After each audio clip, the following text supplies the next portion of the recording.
I think I started gymnastics when I was around 5 years old. I was always doing it at home, just in my house and outside in the garden. I was always doing like handstand and cartwheels. And then I just joined my local club. I was about 8 years old when I was identified for the Gymnastics Ireland Pathway national squad. I've been competing for Ireland since 2014, so about 7 years now. I was only 11 when I found out, I suppose, I'd be competing at a competition. It was definitely scary, and I was, apprehensive going into it. And I think there was a lot more nerves than excitement. But I think once that competition was done and I had that experience, I just enjoyed it so much more than I probably ever thought I would. My name is Meg Ryan, and I'm from Douglas Gymnastics Club in Cork, and I'll be competing for Ireland at the Tokyo 2020 Olympic Games.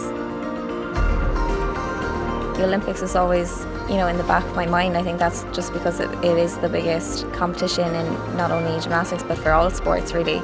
I always, I suppose, just wanted to do my best and get as far as I could, and if that was the Olympics, then I'd be delighted with that. So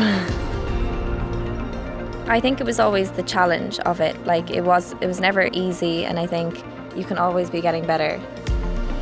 It's such an achievement, and just that feeling of getting a new skill and like accomplishing new things is just something you don't get in other sports. So I was just drawn to gymnastics. Being only the second female gymnast in Ireland to compete at the Olympics is really just showing, that wasn't just a once-off. It is something that we're starting to get better at, and something that, going forward is definitely showing high hopes for the sport in Ireland.